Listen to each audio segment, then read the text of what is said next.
Okay, so I'm going to talk to you about, we have 2 hours altogether, and maybe we need a little break after 1 hour. You decide. I can talk and talk. So, okay, no need. I'm going to give you an introduction first, just to let you know how I got into that idea about the feedback and how we ended up working like that. And then I want to sort of show you how we do it. And how it sort of looks in that service that I used to work. Now I work privately. I left the service 1.5 years, the time flies, 1.5 years ago. Now I just work by myself because in Norway, many other municipalities wanted to do the same, and they wanted me to come and teach and supervise. And so now that's basically what I do. And I also have a small clinical practice here actually in my house. I have a really big house with a clinical practice, and that has been really exciting for me to start seeing clients again, because I worked as a leader for the last 5 years in Stang, and I didn't see clients, and now I have my feet on the ground properly again, so that's a good thing. Okay, and for now I will talk a little bit. I usually say to people, you don't have to look at the screen all the time. You can, look in the ceiling or something. We get a little bit tired by looking at the screen. So when I'm not showing any PowerPoints or anything, you don't have to look at me. You can just, I say to people, imagine you're listening to a podcast or something and just use your ears. And I'll tell you when I'm showing stuff. And if you have questions, you can raise hand, use the raise hand, or you can write in chat. If you write in chat, I won't see them until I'm sort of on a break. The best thing is actually just to raise hand, and then you can just ask the question. Okay, so I'm going to start with the beginning, because I think always beginnings are interesting, because they tell a lot about why do we do what we do. There's a reason how we end up in a certain place. So my beginning was when I was in university. I was training to be a psychologist, and I had this experience in the university. We had clients we were going to practice, and we were supervised by a clinical psychologist and other students. And I had this experience where I got some feedback from a mother that she didn't find what we were doing particularly helpful. And this came at the very last session. And I was a bit shocked, because she never said anything. And it was clear that she sort of had been preparing, or she looked very nervous when she came. And then when I asked how she thought it had been, she said it hadn't helped a lot. And this was sort of a shock to me, because I felt I had done everything so right. I had followed the procedure. I had excellent feedback from my supervisor, said that I had a great alliance with the boy, was her son. So in my mind, the therapy went very well, but the mother then said something else. And this experience sort of, I'm very glad. I always thought I wanted to thank that mother for giving me such an honest feedback so early in my career, but also it was sort of a blow to my my ego or something like that. And I was very disillusioned when I left university. I was thinking, like one of you said, is this what we're going to do? Is this the best we can do? I did everything so right, and it ended, and the results were so bad. It was like this, the operation was a success, but the patient died, kind of feeling. And you might think that, I did the wrong assessment, or the wrong diagnosis, or the wrong method, and all of that is true. It's just that I never asked that mother. I never realized what was happening until it was too late. So after university, I I spent some time. That was as a part of my training in Norway. We do these trainings at a clinic. After we're still a student, we don't get paid. We're there as interns or what you call it. And I remember talking to a mother. This was a family therapy clinics where they do couples mostly. And I was talking to a woman alone because she could see me alone. And I was with a co-therapist when we saw the couple. And then she said to me, "Oh, it's so good I love talking to you, Birgit, because I can say whatever I want." And I asked her, "But can't you say that?" Because she also had some sessions with her primary doctor because she had some issues. And she said, and I said, "Can't you say what you want to your doctor or physician?" And she said, "Oh, no, no, he's too scary. I wouldn't do that. I just tell him what I think he wants to hear."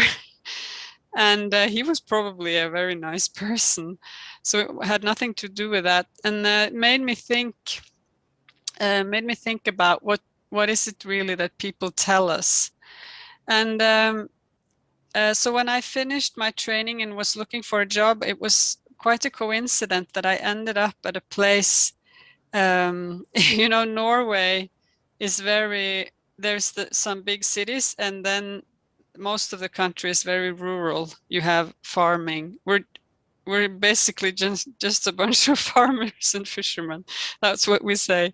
So we moved out of the city. I lived in Oslo then and moved out of the city, and I got a job at this institution for children um, from 6 to 12 years, which was in the sort of hospital system.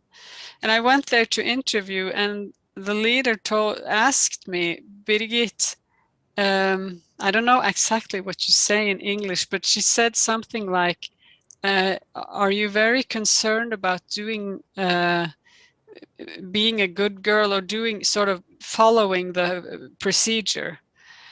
And I said, "Oh, I don't know if that's so important to me, but I want what we're doing to help. I want it to make it. I want to know that it makes a difference to people, that it actually is helpful to them." And she said, "Well, that's good, because here we are using this tool that helps us get feedback from the families, the parents, and the child if they are experiencing improvement for the child, that the child is getting better, and if they think and we're getting feedback on how they are experiencing the relationship." And she said to me, "And you have to do that too." So it was like, because it's very in the hospitals in Norway, the structure is very hierarchical with the profession. So the sort of the psychiatrist, psychologist, and then social worker and all of that. And but up at that place, they sort of don't think you can come here as a psychologist and just do what you feel is best.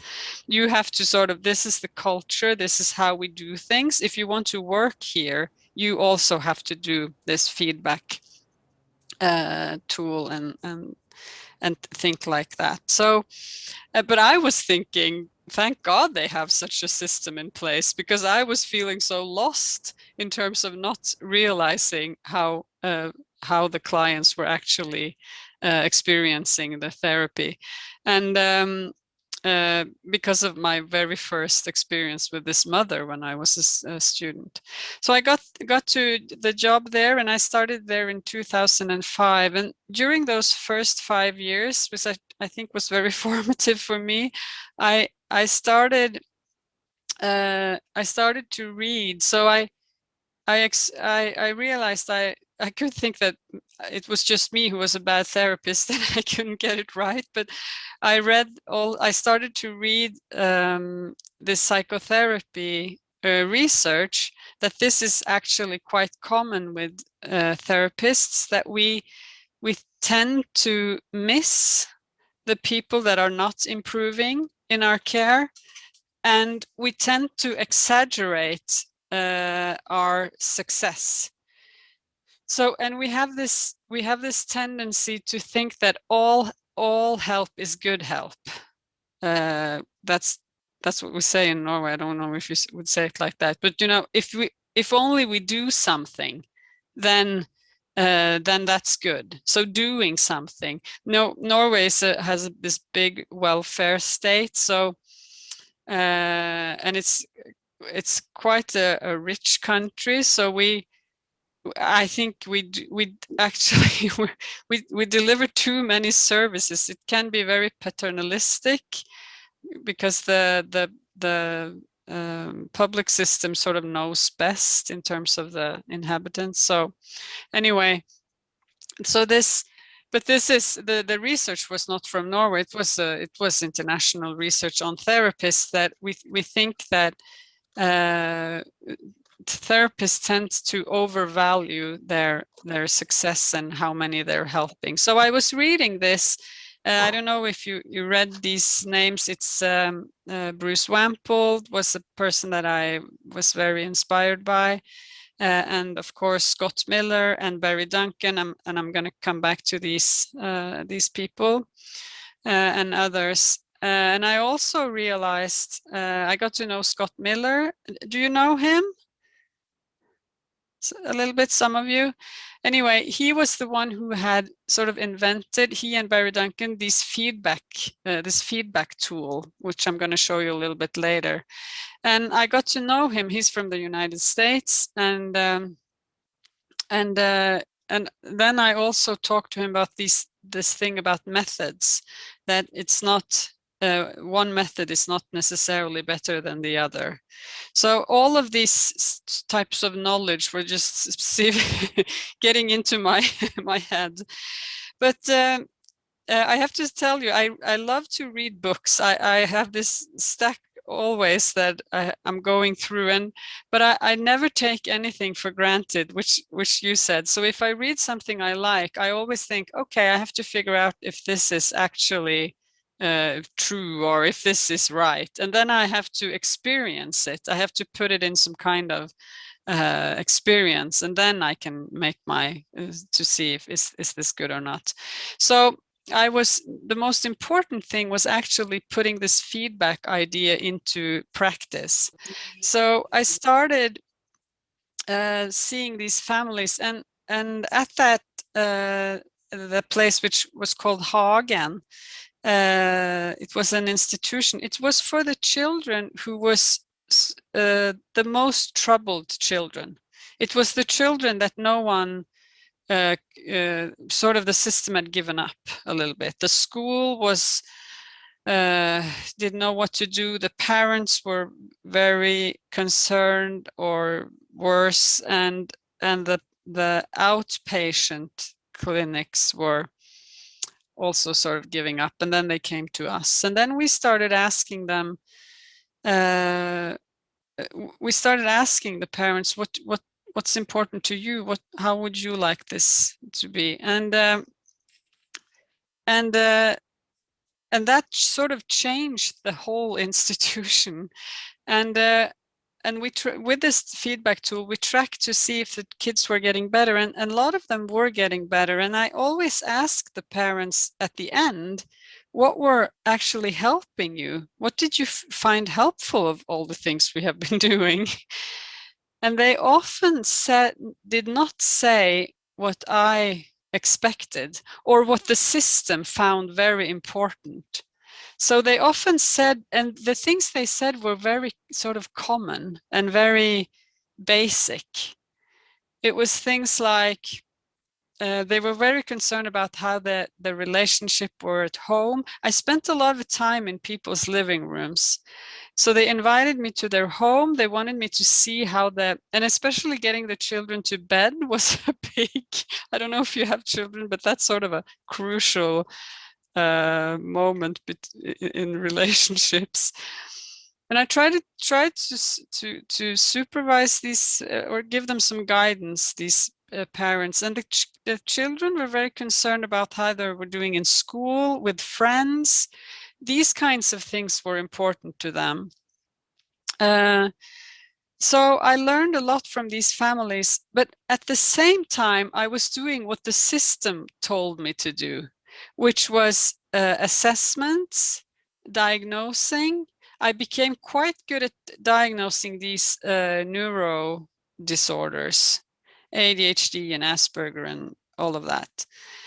And I was reading about that too, but I was having trouble getting this to match. I was having deep questions about, is this how it works in on a brain level, and is what I'm reading in these books, can it actually be like this? And I thought it was a very contradictory, a lot of things I was reading. But and also these things, maybe some parents saw that as a relief when they got the diagnosis at first, but then uh, they don't really tell you that well what to do. So there was sort of this relief, and then there was this disappointment further down the road. So, and that was the same for the teachers, but I think the worst thing was for the children, that it very much affected their identity and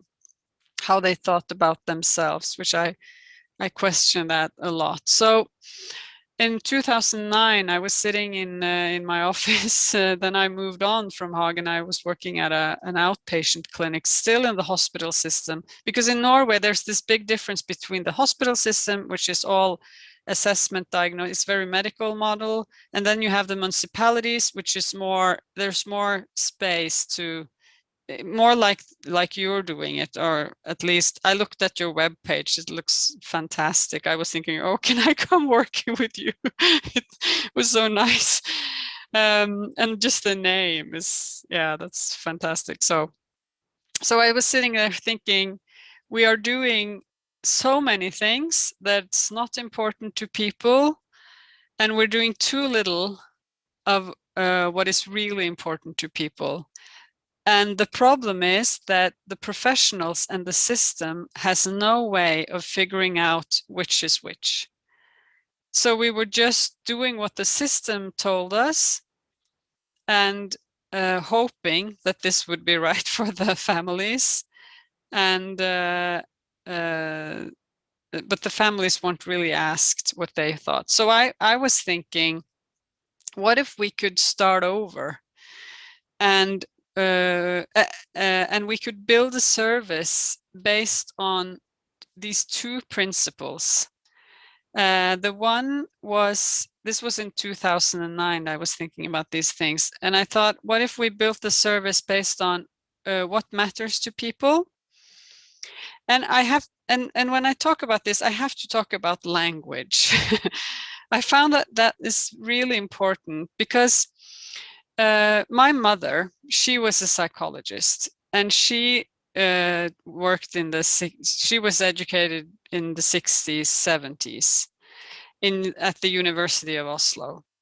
And when she finished there, her supervisor told her, now you have to get out to the districts, as we say in Norway, and learn to talk so that people can understand what you're saying.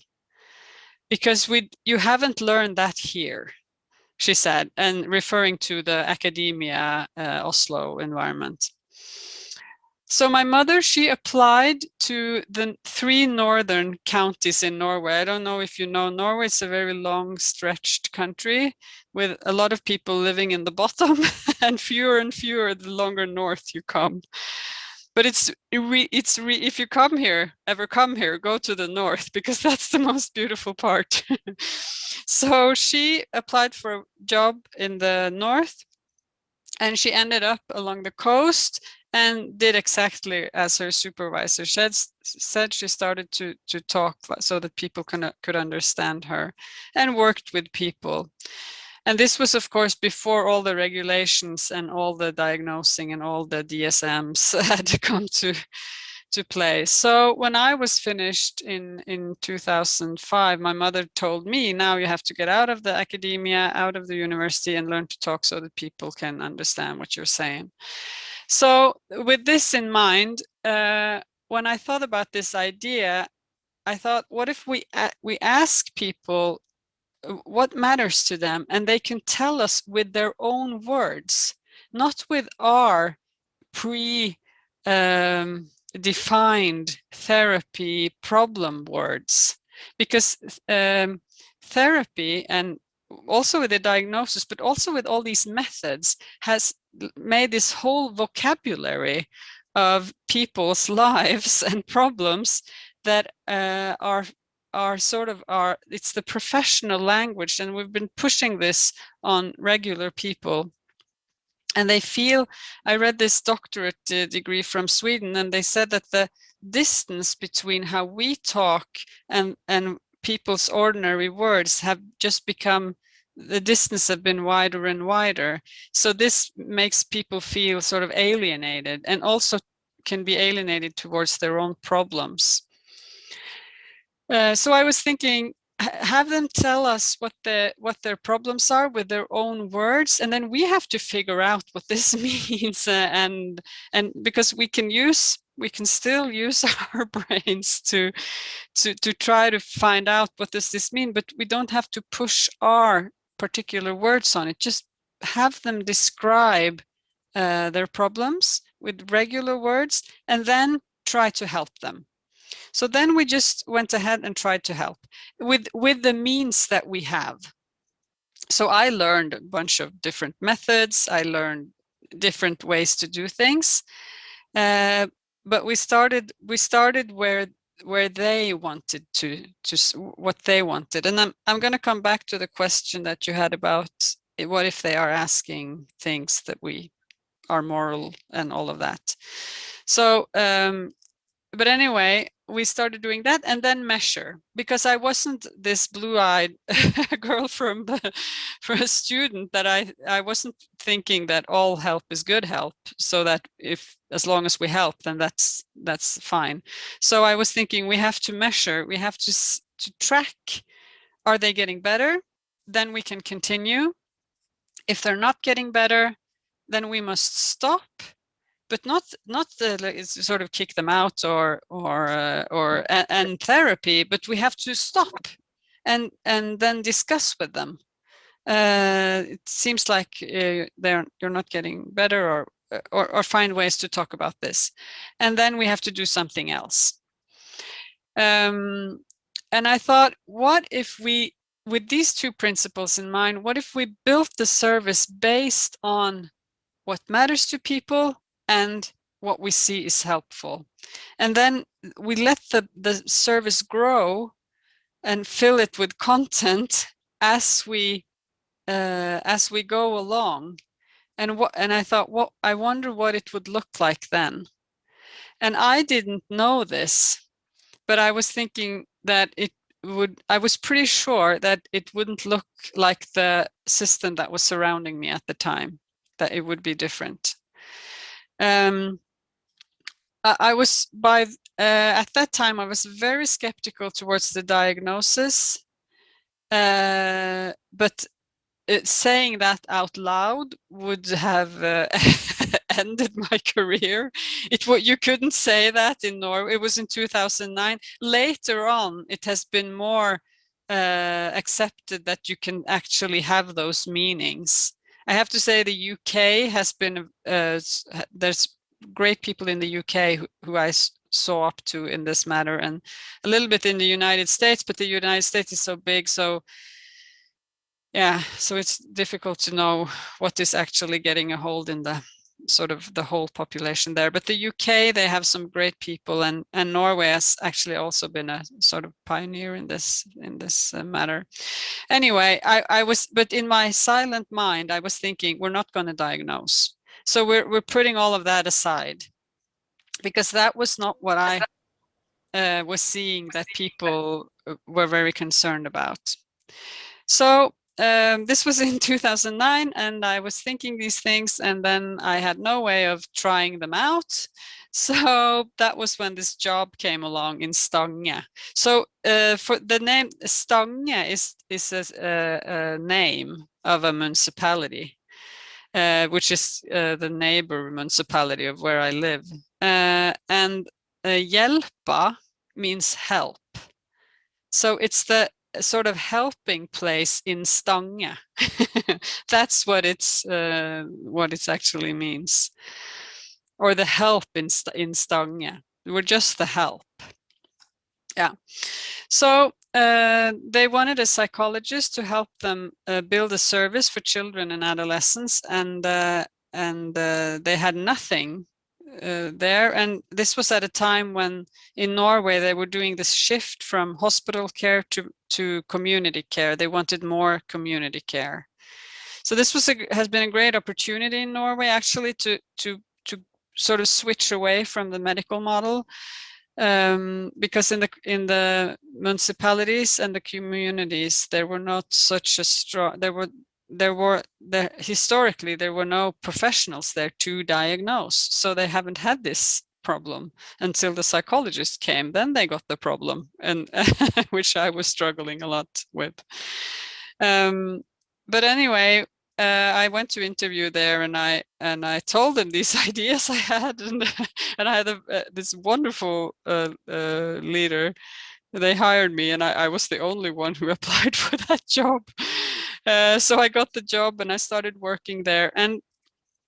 And what we were doing, we were not because what is the normal thing we often do when we build a service, then we create the service first, and we put in all this content that we're going to offer people. But instead of that, I promised myself when I start working in Stange, I won't offer a single program, 3-letter word method, anything like that, before we first check, is this what the citizens want? Is this what they need? Is this the need in the society where we live?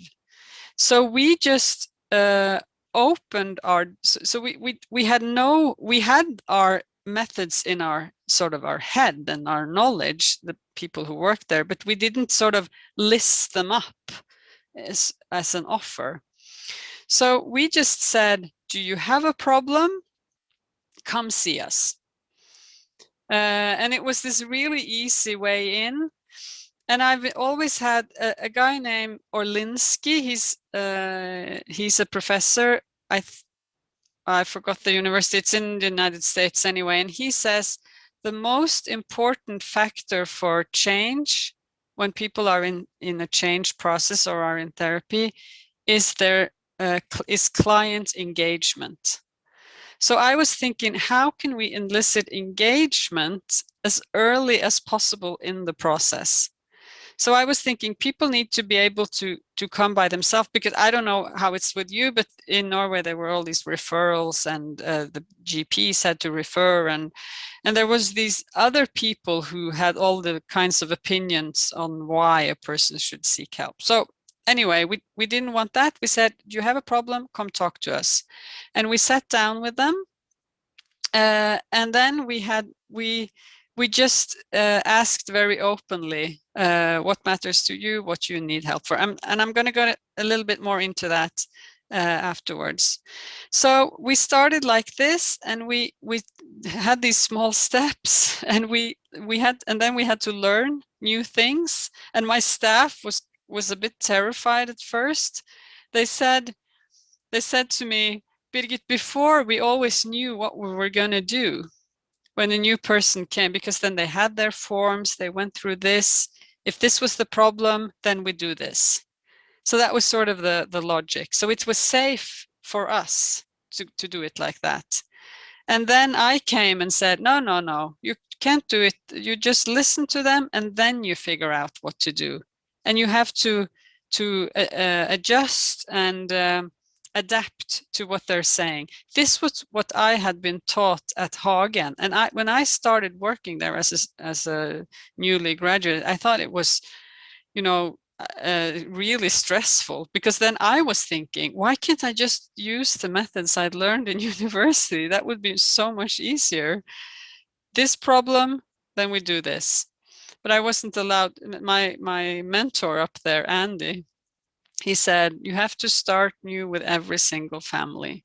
Every single family is unique, and you can't apply the same things on every, you can apply the same elements or something like that, but you can't do the exact same thing. So when I started in Stange, the staff there was kind of, I remember Marianne, she said, oh, the first year, Birgit, was horrible. I was so stressed out. I didn't know what to do. And but she sort of stuck to it, and we did a lot of training and supervision and stuff like that. And she said, after a year, she said, and now I feel so free. Now I can be creative with my clients, and I can do things that I never thought I would come up with before. And yeah, she had this very good process. So so that's sort of where we started with these principles, and we started in Stangehjelpa, and we built the service like that. Gradually, we expanded to the adults and substance abuse, and then we had to change the culture because they were already there. So that was a big challenge or task to change that culture, which was also very exciting. And today, this is a service that that sees everyone from 0 to 100-year adults, children, addiction, everything. And I've been a leader there for I was a leader there for 10 years. The last 5 of them I didn't work clinically because then I had so much staff to take care of. So my staff was my clients, I used to say. They need a lot of things they also. So, and we built this, and so some things the thing is that our capacity always grew, because when you stop doing things that are not important to people, you free a lot of time. And when you stop doing things that are not helping, you also free a lot of time. So I remember the GPs, they loved us. Do you know GPs? Do you have that term, the physicians? They loved us because they sent people to us. And when I asked them, because I'm sort of very problem focused, I always was thinking, how can we be better at this? Why this is not working? We have to change this. We have to. That was sort of my mind all the time. And I asked one of these GPs, why do you think we're so great? What do you like about us? And he said it's 3 things. One thing is that everybody gets help, so it's not difficult to get to you. But this is Norway welfare state, just so you know, with unlimited resources, you should think. But I know compared to the rest of the world, it's sort of, yeah. So just, but I think there's a real danger also in having too many resources, because you become lazy and you become less creative. So that's the backside of it. Anyway, anyone can get help, so they knew where to get in contact, and people could come in, and then she said, and then he said, and they are not met with forms and question all of these questions that we have thought about before, so they can just come in and ask, speak openly. And then the third thing he said is that it works. So we got really good. So the thing with Stangehjelpa, we built our service a lot on reputation, that we were actually helping people. Not that we were helping everyone, because that's not possible, because so many factors come in, but we were quite successful in helping a lot of people. And this was because of the feedback system, no doubt about that. So I'm going to show you now some slides. So I've written a book which is called Beyond Best Practice. It was first written in Norwegian, and then with the help of David Prescott, who is the co-author, we managed to publish it in English. And David is the co-author because he did all the editing from the Norwegian book, but it's the same book as the Norwegian, where only I'm the author. So this book tells the whole journey about Stangehjelpa, and also all of the research and all of the references, and all of this is in that book. So if you want, everything about the psychotherapy research and the therapist research and all of that is in the book. You can order it in any sort of online, well-assorted bookstore. So that book is good to read when it comes to this.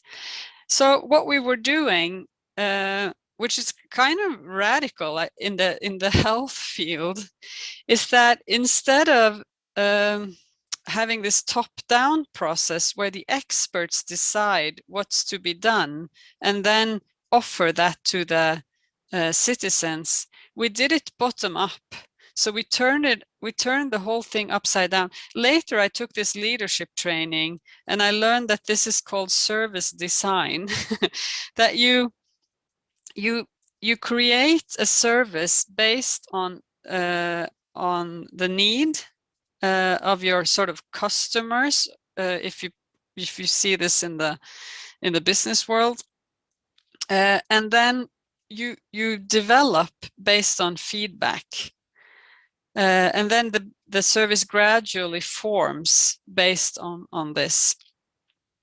So I learned sort of the theory after we did it, which was kind of a validation that I wasn't completely off when I thought about these things. So we did this whole bottom up thinking, that we're very open, people give feedback, and then we develop.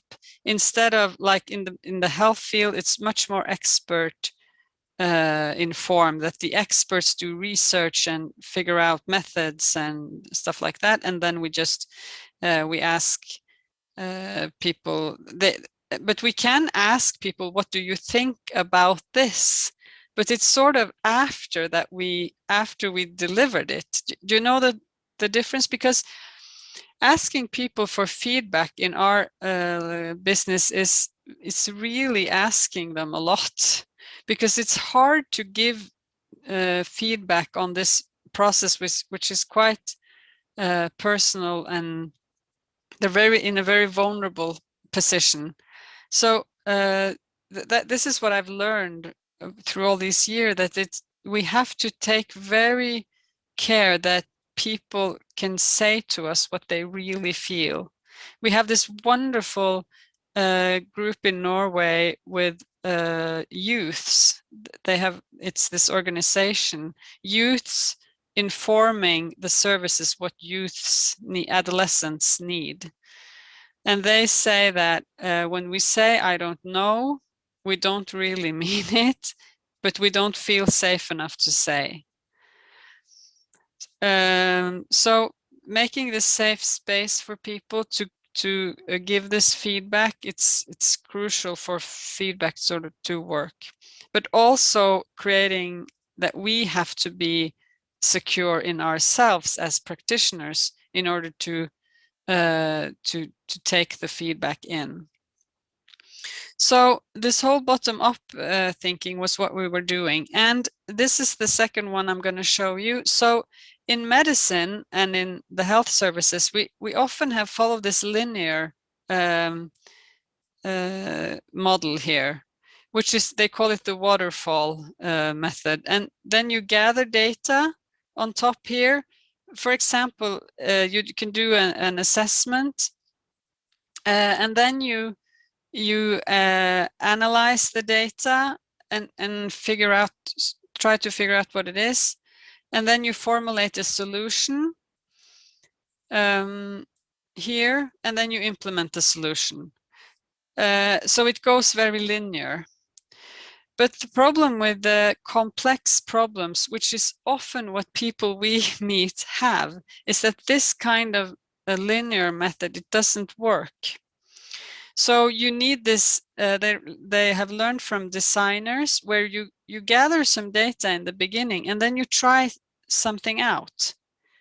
And then you go up here again and see if it works. And then you go up and down and up and down.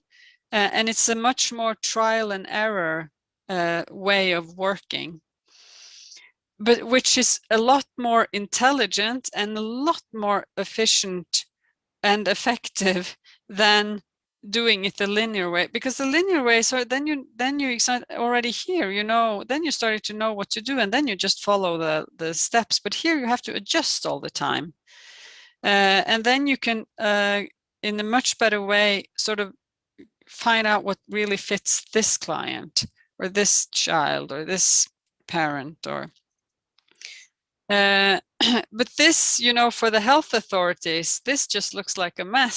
So they don't want that. The health authorities, they want this because then they can do their, what you call, you know, Scott Miller, which I wrote the article, we were sitting with these words, then they can do their investigations and see, have you done what you're supposed to do?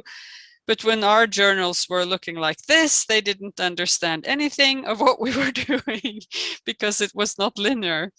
So, and the politicians and the health bureaucrats, they have this tendency to think that the more complex a situation is, they try to squeeze it in to the linear model, which is not very wise. You should, let me see, you should apply the design and trial and error, but that's a lot more scary to them because then you have to let go of some control. Let me just see, there was some something in the chat. Measure statistics. Okay, I think I'll answer that. I'll come to that. Okay, so that was the whole sort of system idea, to go from the waterfall to this design kind of thinking. So now I'm going to show you a little bit about the feedback system. I think I have to say the feedback has been sort of the whole basis for what we've been doing. If we hadn't had this very strong feedback, both measure and system, this systematic way of doing it, we would have ended up with our own ideas of what we think is best. I have this about what you said, Adam, about this and learning. In my book, I have this quote. It says, it's by Henry David Thoreau. How can we remember our ignorance, which our growth requires, when we are using our knowledge all the time? So, and this, I remind myself this constantly because I too love to learn new things.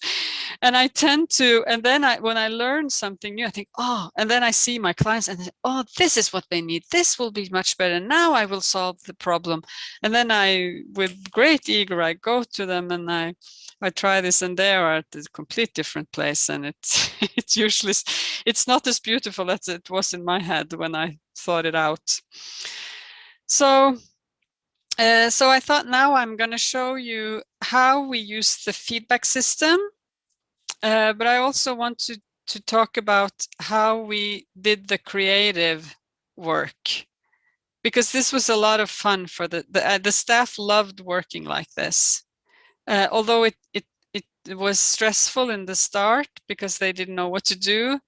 When they got used to it, they loved it. And it's a whole new way of stacking your knowledge. And I went to your webpage, and you know, there's nothing I can teach you about what to do, because you know so much about what to do. So what I can talk about is how are you going to know what to do when? But you have all this knowledge, you have lots of knowledge. At least that's what it appears. I don't know, maybe you smeared it on quite thick, I don't know. But in our field, the psychotherapy field, having the problem is not too few methods. The problem is too many. We have so many methods and new ones are coming all the time. So I'm going to show you this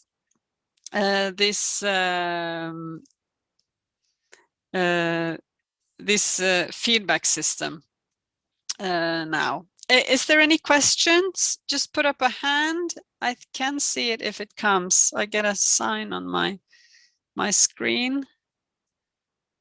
Are you okay? Okay, so just put up a hand if there's something you are wondering. Okay, so this is the feedback stuff. Is this the thing that some of you have been doing before? The ORS and the SRS?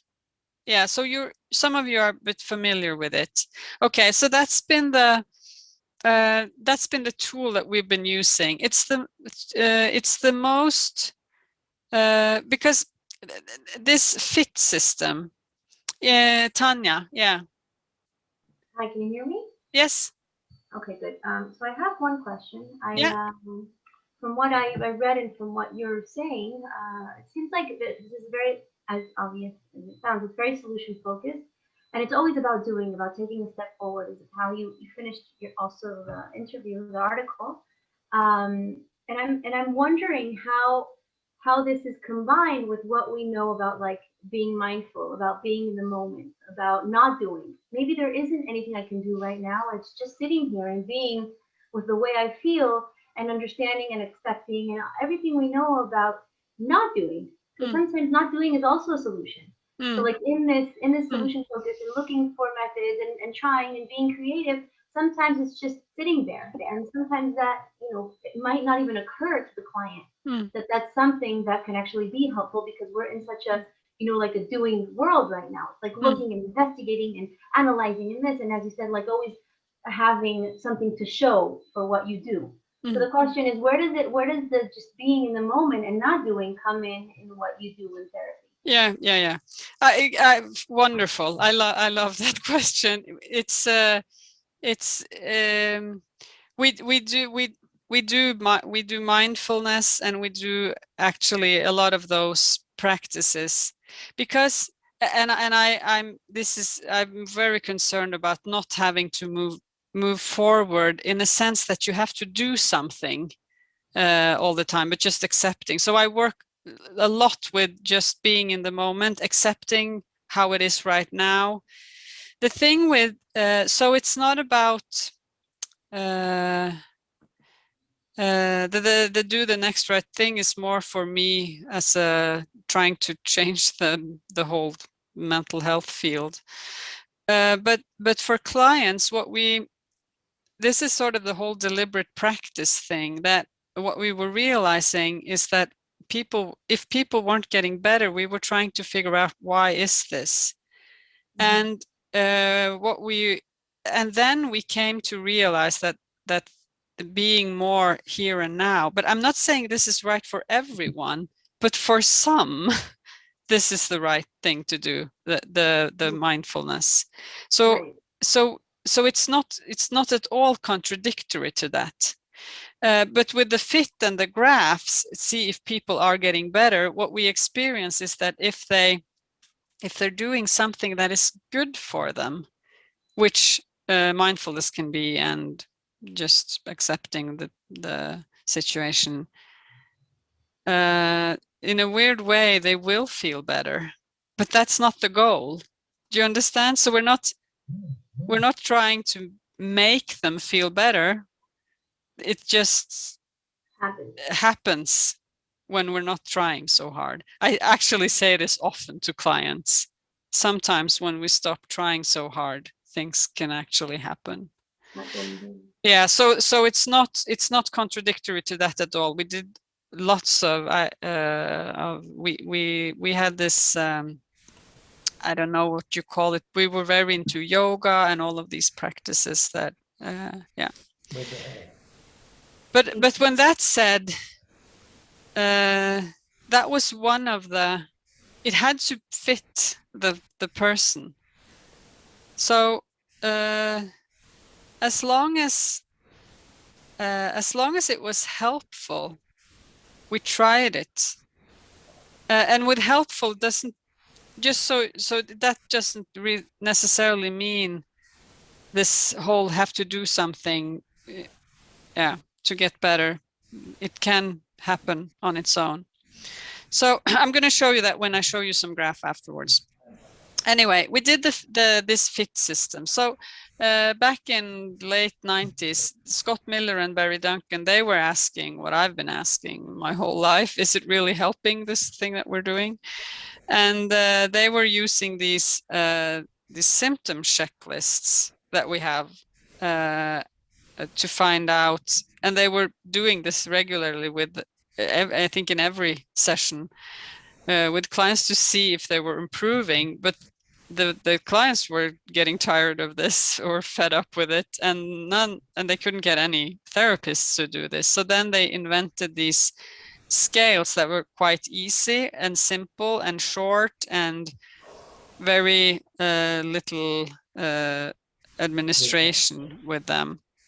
And they made one for how people were feeling, sort of a life quality measure. How is your life? Very broad. It's not an assessment. It's not a symptom checklist. It's just a how are you sort of type of measure. How are you now? And they applied this at the beginning of the session, and at the end of the session, they did the how do they experience the session and the relationship. And this was because they knew that one of the most important factors to help people is the relationship, or the alliance, therapeutic alliance. And I wish that we could do this without this technical forms and all of that, and just do it, naturally in the conversation. But I know that I will miss out on things. And I won't have, and this is the most important, I won't get when people are not getting better. And this is not in terms of not getting better, getting sort of well, but there's no movement. There's just, I can show you some graph. When you have done this, you'll see it, because there's a difference between, I have this one woman I'm working with where we do a lot of just staying with these feelings. She tries to run away from her problems all the time and to get better, and she has all these solutions. I said, no, stop running. Now we're just going to be here. But there are some people that just come for session after session after session, and they talk and they talk and they talk, and nothing happens. And they love to talk to us, and they love us. And they can go in therapy forever, it seems. And their graph, or which come up when we do this feedback, is just flat. So we can have these really interesting conversations, but nothing changes afterwards. And they consume a lot of services. And in Norway, where this is free, then you should mind what you are. One thing is, if people pay for themselves and to do this, well, if they want to spend their life like that, what am I to say? I would never do that as a therapist, because I simply don't have the patience to do that. And I don't think it's right either.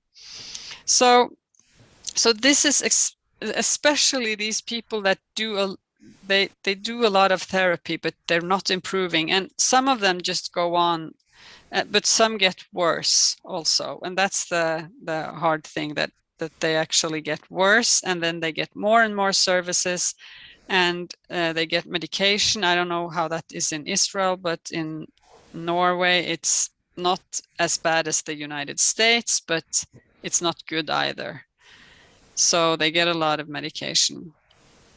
And that just makes them worse and worse and worse. So this is what we are trying to stop with this feedback system. So I'm sure that if I didn't have that, it would just be my sort of what I think, and I would miss a lot of sort of what they call these unsuccessful cases. So I'm just going to show you how they look. these scales. So this is the one on how people are doing. So we have them on, as you can see here, we have them on a iPad or I try not to do some product placing in my lectures, but what's the general word in English for these surf? Yeah. Anyway, this is an iPad. So so they tap their finger. So I have one of those here, and I ask them how have you been doing for the past week? And then they tap their finger. And if they are all the way to the left, then they are doing really bad, and all the way to their right, they are doing very well. And they put it somewhere in between. And I spend, when I do training in this, we do a whole day on how to introduce it and how to devise, thank you, on how to say these, how can we present this. And then they tap their finger, and then I just comment on that. Either I can say that I see that you're not doing very well, but I just comment. I don't make a conversation out of it. I just comment. So there is some. Lena, you said this about it's awkward and this it's weird and this, and it is. So there's this training to this on how to do this in a good way, and not least how to get people to sort of really tell you what they feel about this. So this is the one for the adults. It's individually how they feel, personal. I usually say sort of inside yourself. And then there's interpersonally with the closest family.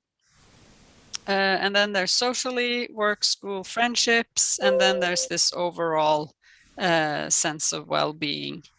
And what I like about this, it's not about symptoms. It's about how are you? It's like asking people, how are you? And sort of meaning that you really want to know, not just as a phrase, but yeah. And this is how it looks for children. Children likes this. They think it's great because they like everything they can tap their finger on a screen. So, and they sort of get it very quickly. So when it's all the way down to 6 years, and I usually, so then depending on their reading skills and thing, I go through it with them, and then they tap their fingers. It's just an easier language, and they have the smiley and sour faces. So that's what I do in the start of the session, and then at the end of the session, I ask them. I always ask people, how has this been for you? How was this conversation? How did you like it? Or how you have to figure this out in English. I know how to say this in Norwegian in a good way. So I always ask them this openly, and then I always get the positive feedback. So people always tell us the positive feedback. Then I take out this and I say, okay, but I really want to know if there's something that was off. Is there something I didn't get? Maybe I was wrong about something. Is there something we haven't talked about today that you really wanted to talk about? I sort of try to make up these suggestions on what could have been wrong today, so that they really feel that they can tell us. And then I put out the device, and I put it in front of them, and then they are going to put their finger mark on the relationship, if they felt heard, understood, and respected, and goal and topic, if we worked with what they wanted, the approach or method.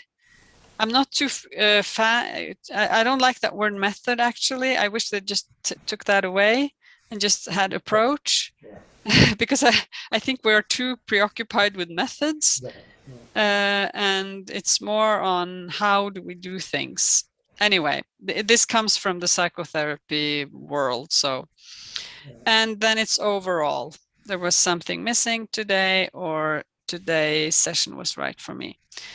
And if I get negative feedback, I always get it after this. And then people, they often put it very high. And this, I don't think, maybe it's a cultural thing, or I don't know how it is in different countries, but you have to work to get people to sort of tell you if there's something that they are wondering, or that's off, that is not right for them. You can't just expect them to tell you. People are very polite.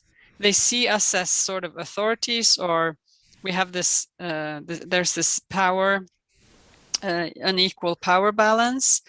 So you really have to, people have to feel that you really want this. You want to hear. And so then they tick, and they often tick very on the high end. And if there's anything that is a little bit down, then they can tell. Then I ask them, is there anything? I always ask them, and sometimes they say, no, this is very good. And sometimes they say, well, there was this, I wish we talked about this. And so there's different things, but I'm always very happy when I get people to tell me what's off.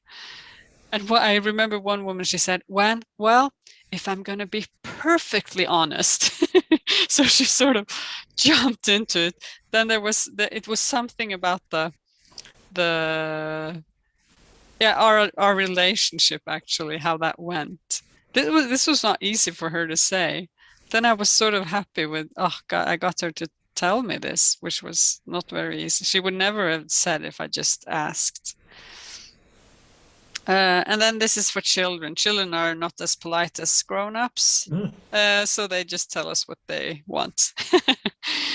Not all of them, but it's just an easier language, and the smiley and sour faces. So we end up with this, and I just have to tell you, this is sort of for most of them, that there always exceptions if people are in a big crisis, or if there's a lot of if they're in substance abuse ongoing, if there is a psychosis going on, if there is, I had this boy, he came with his hood down his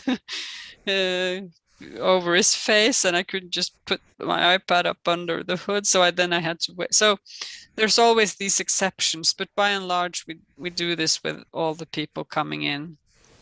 And yeah, so this is the feedback measure, and it's a bit technical, and it's a bit, I wish we could talk about this, but it has really helped us figure out, the most important with this is figuring out when we're not helping. That's the main thing. Yes, Rachel, yes. Rafael, hi. Hi. So my question is about these people who come in basically indefinitely, like you were talking about. The ones with maybe attachment issues, maybe personality issues, some kind of long-term thing, and they're happy. You're trying to get them to do something, but they're happy not doing something. So if you ask them what they want, they'll say to come talk to you. In other words, I'm honoring their desire. So it's a confusion for me. And then other people, like I have two right now, who come in, they have no idea what they want. No. They know they need to feel better, but they don't really have any idea what that means, or what they are looking to do, or what's important to them, or anything. Like, we're just building sense of self. So I just wanted to understand how in these situations where either it sort of conflicts with what I think they might want, not want, whatever, or where there's just no clear goal from them, you know, how your stuff would fit in. Okay, so for the first example is these people that just want to come and talk. And they're happy. Yeah, they're happy. So they often, this last one there, it's very high. But I'm going to show you a graph of this, so you get to see this. This is a typical, can be a typical. So this person came in. If they put everything on the top end, they get 40, and if it's at the bottom, it's 0. And this was a person came in with around 20, and then they come and talk, and everything is the same almost. So they go, but you see the alliance is quite high, so they love to come and talk. So when you have this graph, we talk to them about this.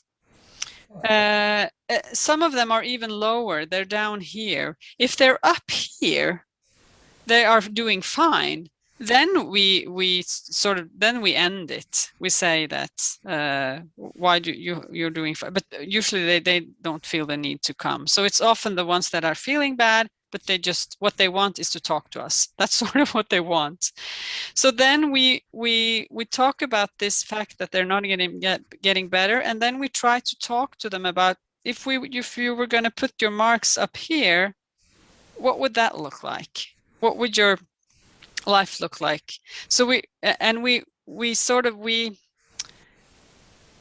this whole what matters to you and listening, it's not about just doing what people want, because some people can experience me as being quite strict sort of and demanding.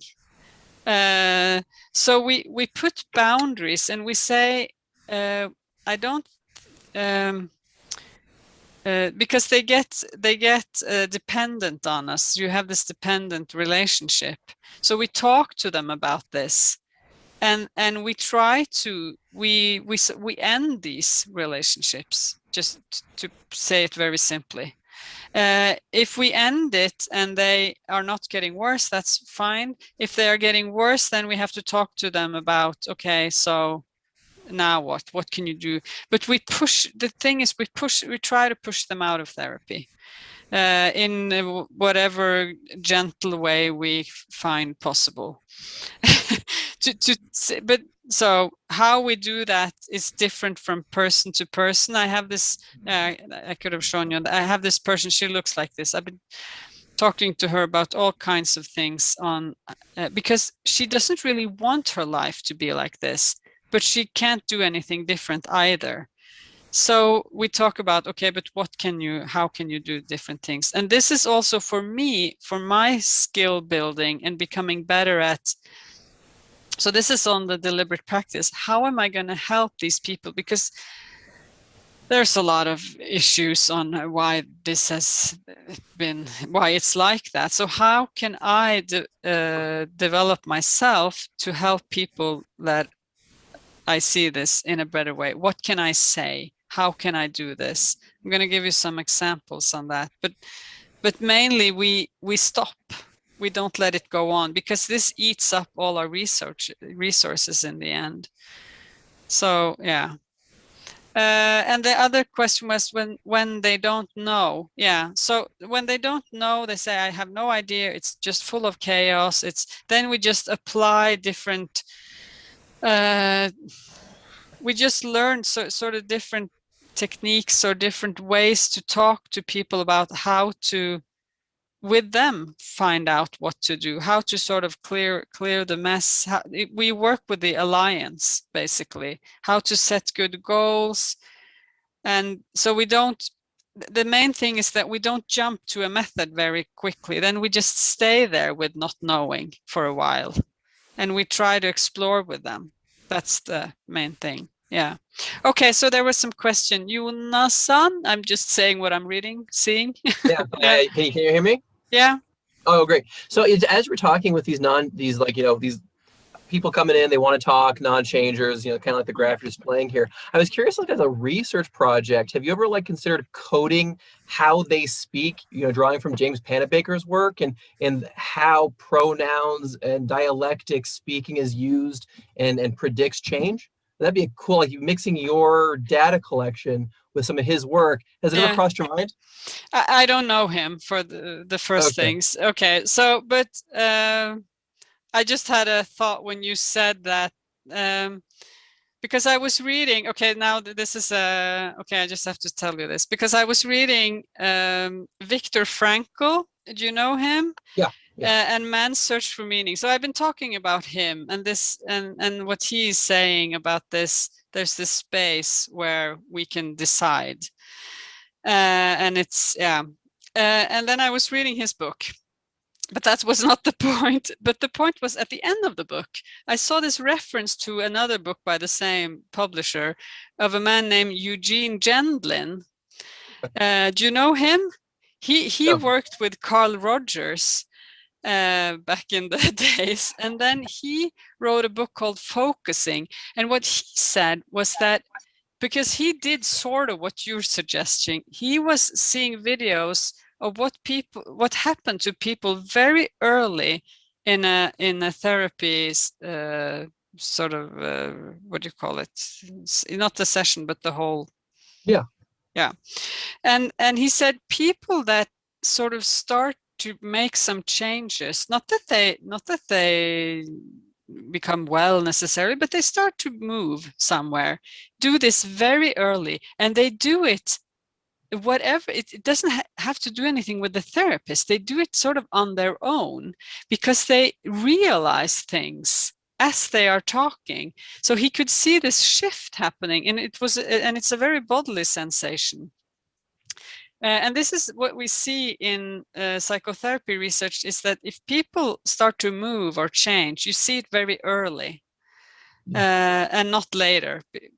So you want to see something happening early, and it probably has more to do with the clients than with what we're doing, what they make of what we're doing. So what this Gendlin guy, which I've been reading now and I'm doing this course, was how can I help people make this shift very early so that they themselves figure out what to do. It's very interesting. I can't get into that any more than that, but I was so intrigued. This is the book, Focusing. I really recommend it.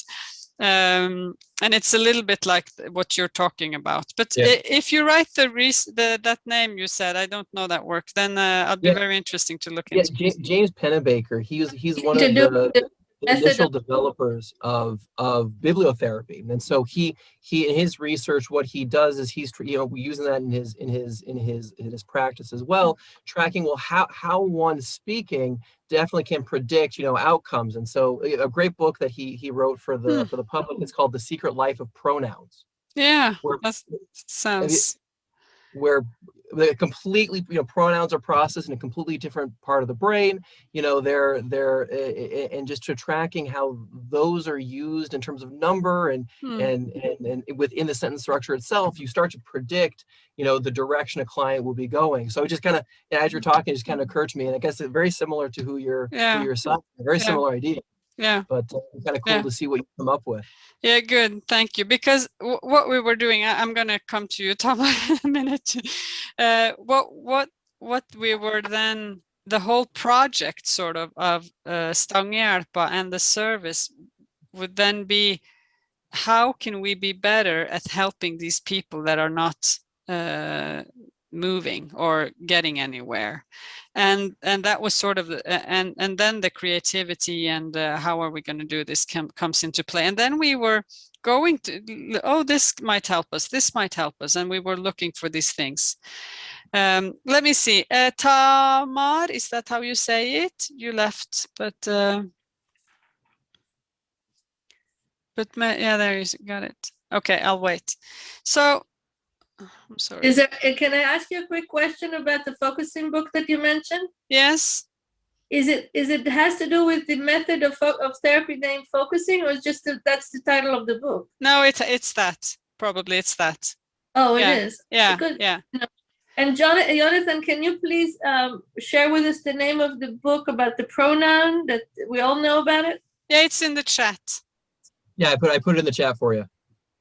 Great, thank you. Okay, so so that's good. But just to the thing we have to make sure, because when I find things like that, focusing or something else, then I get really, what is then the biggest challenge is that you don't think that this will solve everything because it won't. So you have to figure out when to apply this. So I'm gonna let me just see where I'm gonna go now, because when you ask questions, then I go in a sort of different directions. I'm gonna go to the first session first, and then I'm gonna talk a little bit about how we build this knowledge. So just to show you this first sessions. So what we did in Stangehjelpa we had this fit scales, and then we made this sort of a structure for the first sessions, and I write sessions because you don't know when you quite finish. So we said welcome, and we did some of the formal things. We told them about what is it called in English? Not being allowed to say what they're saying to someone else. These legal things that we're obliged to do. Confidentiality. Yeah, confidentiality. Right. Thank you. So we did that, and just at the beginning, and we put everything in the records. So to be clear from the authorities, that was, and then we did the fit and the ORS, the how are you doing? We presented that. It only takes tops 5 minutes at the most. So you're not supposed to spend a lot of time on this. This is not the main thing about the therapy. It's just feedback on how you're doing. And then we always asked, and when I see people now, I usually say to them that you can tell me what's on your mind, why you're here. I have different ways of phrasing this question, and I usually tell them just do it in your own way. Doesn't have to be straightforward. Just you could do it as messy as you want, sort of. And I'll just listen, and I'll ask if I don't understand, or if there's something I'm wondering about, then I'll ask you. And then they start to talk, and even the ones who doesn't know always starts somewhere. So then they start to talk, and then we have this phrase or this concept that we call empathic listening. And this is in different traditions. I think it's called different things, but we were inspired by a man named Stephen Covey. He's an American. He was the one that told me about Viktor Frankl. So he has written a book called The 7 Habits of Highly Effective People. And habit 5 is empathic listening. But the thing about empathic listening is I actually learned one of my clients about empathic listening today, because that's what she needs to do with her husband. So the main thing about empathic listening is to forget yourself. And this is so hard for us because we are so full of ideas on what to do. So just listening to what they're saying, not trying to come up with a solution, not trying to figure them out, not trying to analyze, nothing less, just listening to what they're saying, validating it,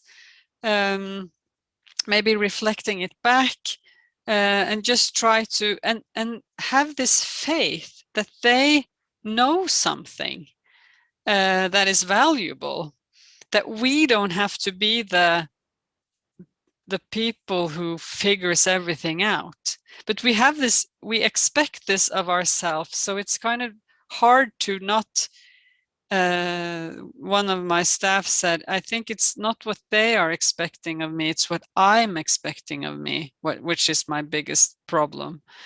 So we put this, it's not that we will apply what we know, but in the beginning, we are very open to what is it that this individual needs. And it's not based on symptoms or these categories of problems that we have created. It's just, who are you? And how do you work? And I often ask people, I think everyone who works with adults should at one point also have been working with children. If they have children themselves, that can also do. But it's to know adults. If you know children, then you can also know, because we have all been children sometime. And then we were more our true selves before all kinds of shit happened to us and was put on layers on top of us. Some people who come to us have all these layers of bad things have happened. So I often ask people, how were you like when you were a kid? What kind of kid were you? And then some of them, they light up. Some can say, I had so many bad things happening to me, I don't really remember. But most people are more true to themselves when they are kids than when they become older. Then they have all these defense mechanisms and issues, and lots of things just piles up. So trying to sort of just understanding this person, who are you? And I work very hard with this quote, which is sort of this beginner's mind thinking.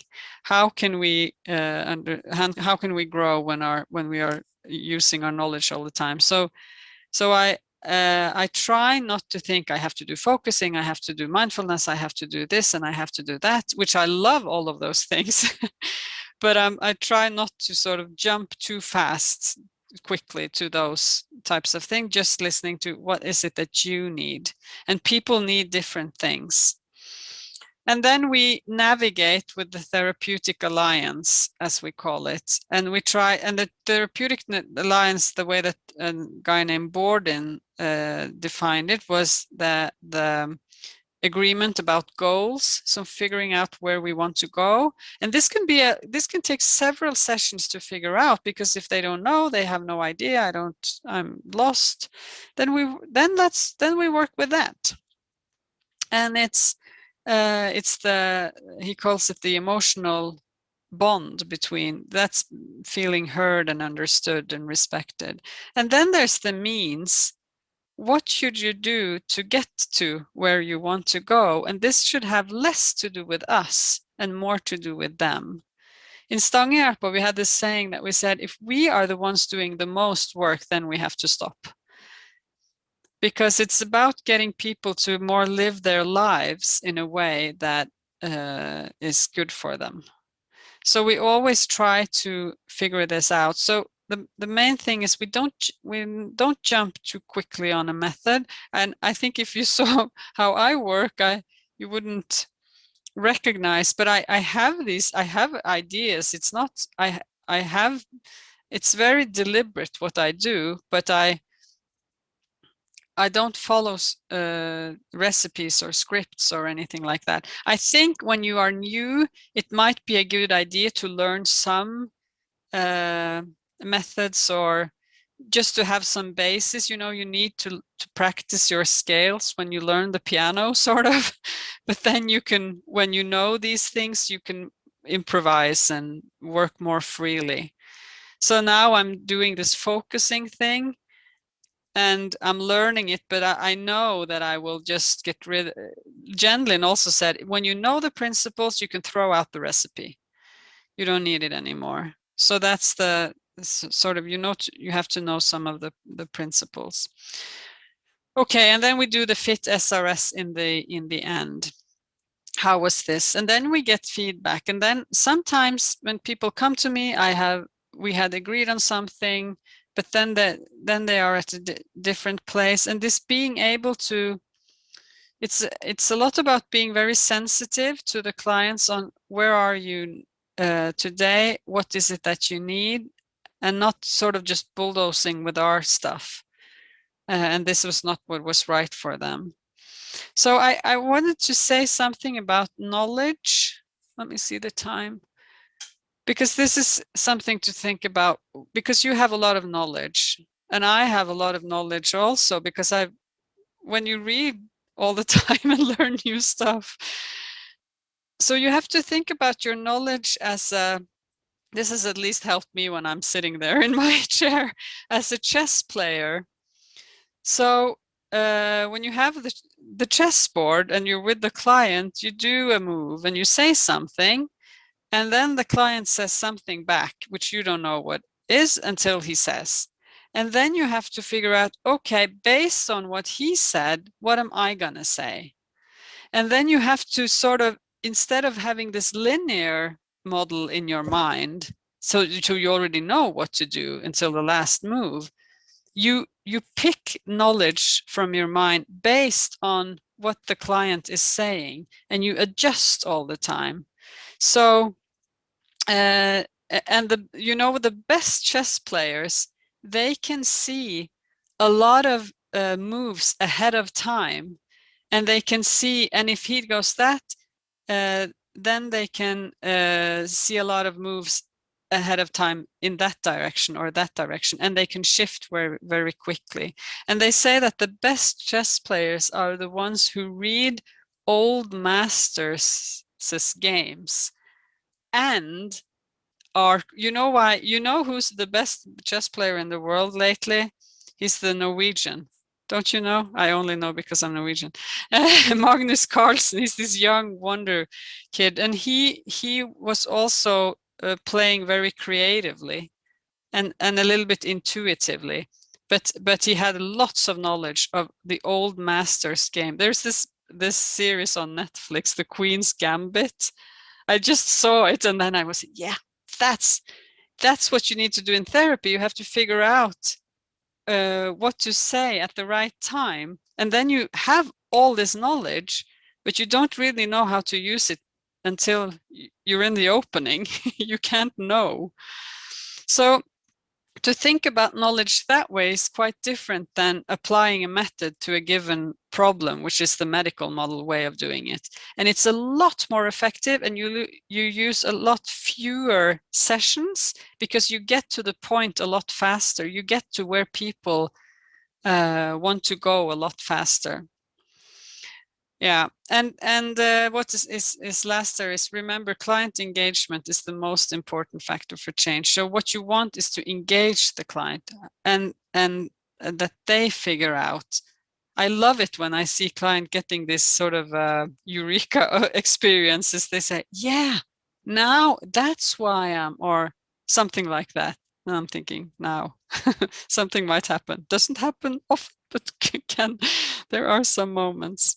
Okay, so now I'm just jumping over this empathic listening. You can look at that. I wanted to, yeah, I'm going to show you this, but first there was a hand by Tamar. Did you get to ask your question before, or was there someone else? I didn't quite catch who was talking. My question was from before, something you said about a goal being good. I just wasn't sure how you define if a goal is good or not. Oh, at some point you brought it up, like in determining what your clients are setting as goals.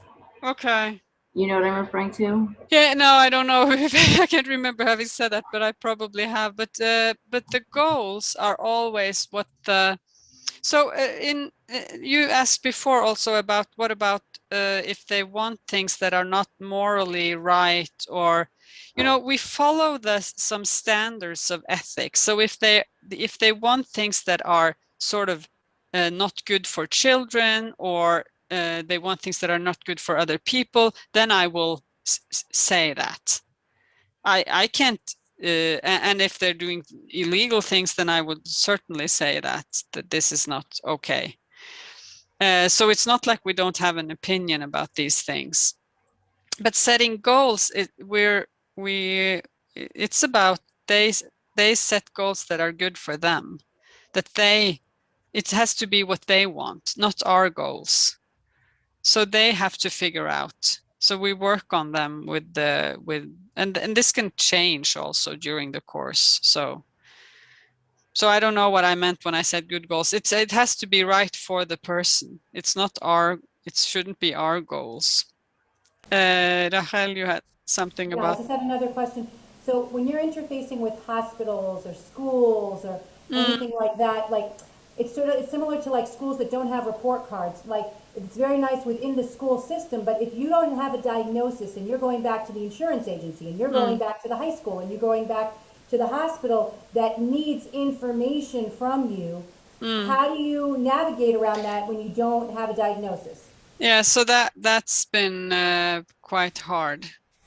And some school, not in, it differs in Norway. Some school needs a diagnosis and others don't. But we have then we say you have to get a diagnosis from the hospital system. So we send them there, but we try to talk to the schools about understanding the child, and we can write about the child in words. And I actually had a teacher telling me when I did this, she said, I never understood this kind of problem as well as I do now, because she only got these letters before. So, but this is hard. So I don't, that's all I can say. Some need the diagnosis to get the money from welfare, but this is sort of what I feel we must change the system, because some need the diagnosis just for that, and it's not good for them. So, but in Norway, you know, since we have this hospital system, they have to go there and get this diagnosis if they really, but we had very few actually who did that. And also the welfare system sort of sometimes said, no, we don't. When we talk to them, they said, can you describe the level of functioning? And that will be fine. So we described what we saw, and we could make sort of expert statements when it was needed. And then we put on some expert words because we knew that that was what they wanted. Yeah, right. But we didn't do the diagnosing and assessment. We just wrote sort of in the language that they want anyway. And then we got away with a little bit like that. Yeah, thanks. Okay, Jonasan? Yeah, two questions. I don't know if you're going to get to this in the last little bit here in the presentation, but how you're incorporating deliberate practice into your clinic. I'd be really interested to hear about that, and just in terms of also not in terms of like what you're finding, you know, incorporating the approach you're using, and also one question with these sort of assessments. What was your thinking? Did you ever consider using Stephen Hay's approach in terms of conceptualizing the work you're doing on the basis of acceptance and lack of acceptance, and using his measures? So that was another one question in terms of was it a usability issue or what? Okay, so the first thing is that at one point I stopped with all these new ideas about measures, and because I did fit, and that was so easy. So I didn't want anything more complicated than that. So I always said, if there is something on the market that is less complicated than fit, then I'll look into it. But I think most of it is more. There's more stuff with it. Yeah. Because it seems like he was trying to do kind of what you're doing in terms of get away from diagnoses, get to more like that's meta, good. To get to more meta conceptualizations of problems. So I'm just curious if that was a part of your thinking at all. No, because I never got around to that. Okay. So at a point, the whole no.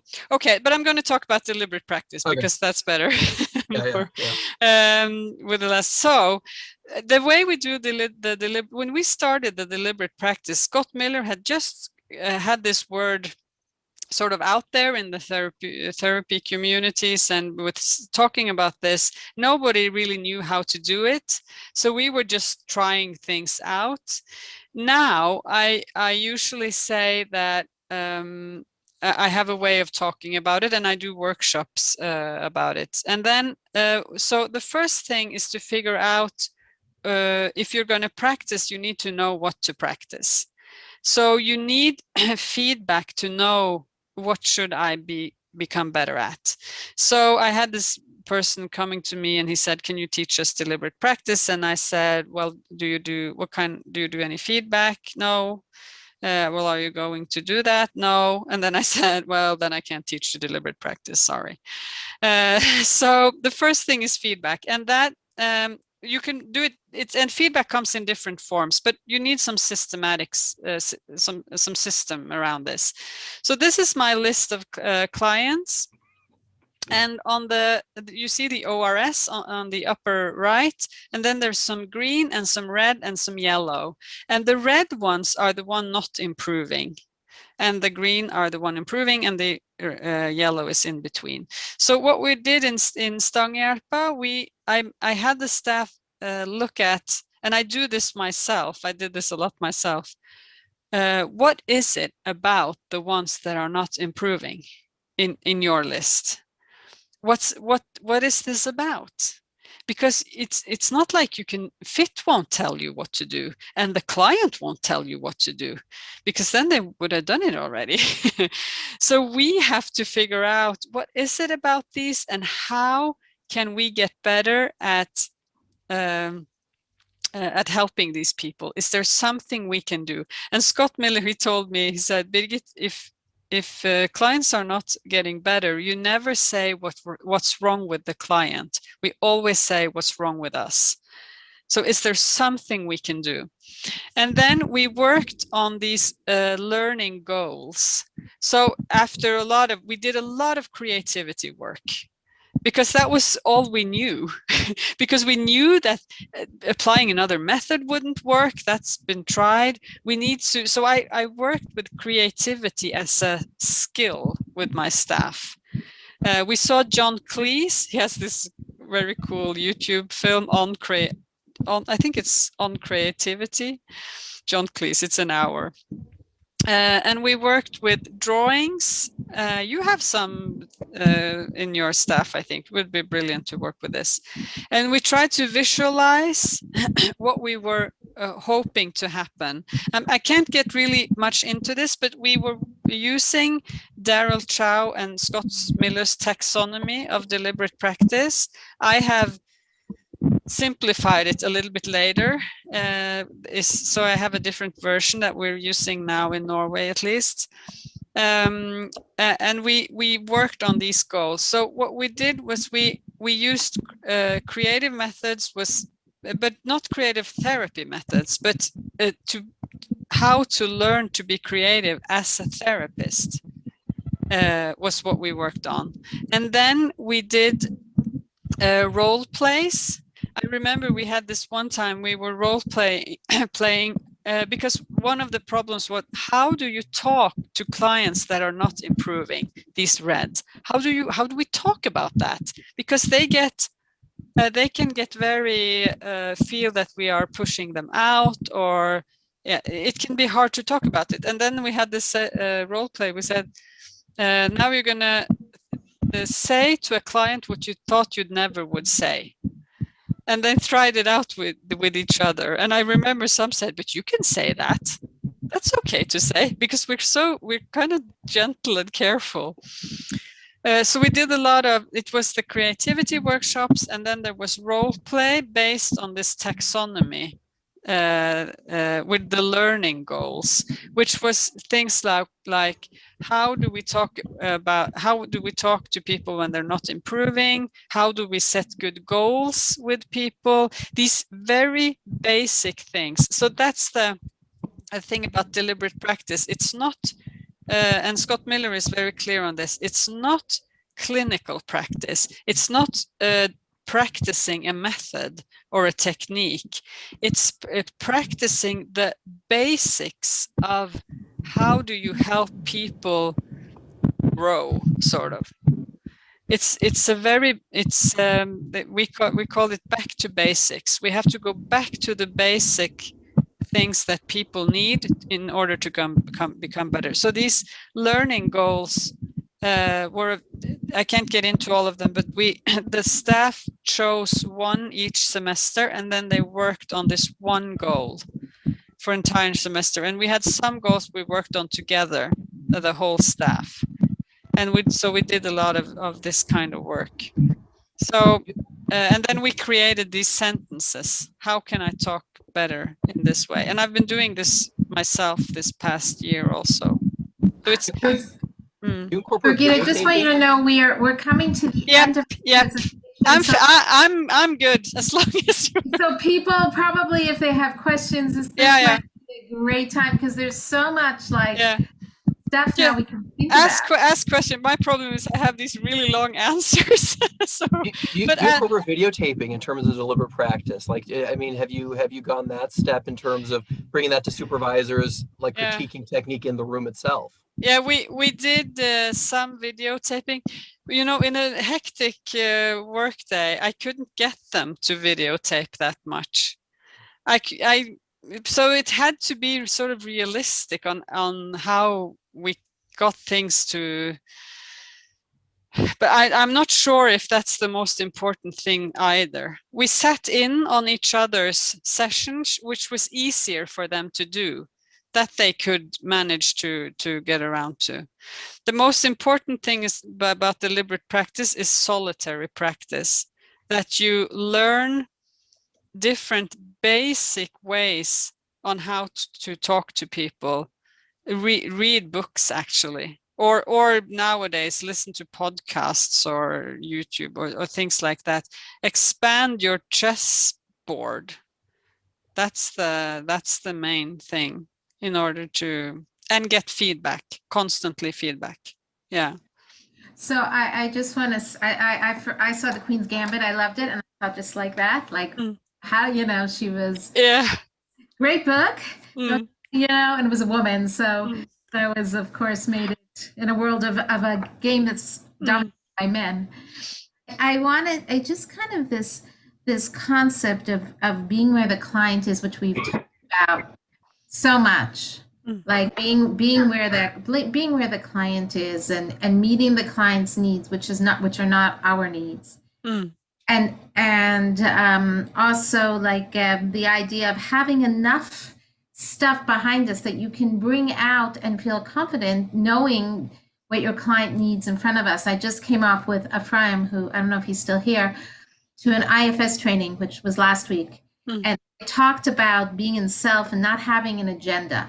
The therapist, if the therapist comes in with an agenda and the client feels it, it can derail therapy. And it was probably one of the most valuable things I came away with.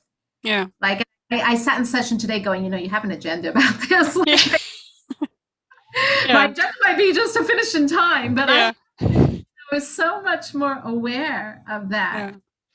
I saw when I shifted out of it, like it did make a difference. It was really, it was valuable for me. So, that idea, we have it, trust in ourselves, know the client really knows where to go. Yeah. So it's that putting our agenda away, but then I worked a lot with the staff on supporting them in this. So that was a big part of it. Yeah. Yes. Any other questions? I've been just talking and I talk about these things for days. I have these whole 2-day workshops and whole 1-day workshops and all of that. So now you've got the really version. Hi. Okay, so I just had a quick question. I know I'm asking a lot about this, but this is very important to me, this kind of methodology. So I wanted to know about, you talked about creativity, and you talked about like the idea of people to just like listening to music with people, or people just taking people to parks, or teaching people how to ride a bike, etc., etc. So obviously, everybody kind of wants to stay in their comfort zone, stay in the room. How did you help people like expand their comfort zone, help people to get out of what they're used to and the learned methodology? Yeah, that was what we did. I don't even know how. I don't know. I can't answer that question. Because it's different from person to person. So with that person, I did it that way, and I don't know. I don't have an answer. I'm sorry, but it's possible. Okay. Yeah, I think to push them a little bit is important. Yeah. But it's important to get them out of their comfort zone. We're getting out of our comfort zone, and so are they. No, I was talking about the therapist. How did you, as a leader of therapists, I thought you were thinking about the client, to get out of their comfort zone, to think differently? You talked about this one creativity. Yeah. So I'm going to answer a little bit about this. We had this very strict. We had meetings on these set times. It was obligatory, compulsory. All of them had to come, and then we did these creative sessions together. And they thought it was awkward. They thought it was weird. But as a leader, I also thought it was weird. But I did it, and we did it together. And when we did this often enough, we sang, we danced, and some were standing in the back of the room, and we put them in front of the room, and eventually they were more comfortable with these things. And then they could go out to do this with the clients, because they taught how to do it with each other. But you have to create a a safe space with the therapy in the staff group, and then you have to just do it. We talk about things all the time, but we need to do things. Totally. So, okay, thanks. I misunderstood first. Creating creativity. I just wanted to get a sense of Yeah. And it doesn't have to have a goal. It's just getting out of the code. Do a dance or sing, or we did lots of weird things. Yeah. Right. Okay, thanks. All right. Birgit, I unless anybody else has questions, I guess I could give your email, Birgit, for people to yeah, sure. Directly if you have any questions. It's been such a pleasure just getting like a taste and that further inspiration. I would be very interested to find out more how we can bring the FIT program in. Maybe we'll ask you to come back to give us more specific training how to do that. So maybe it'll actually work and not just based on what I read in an article and thought, let's try it, which you see, of course, that's what I'm going to do. And I think that might be great for us.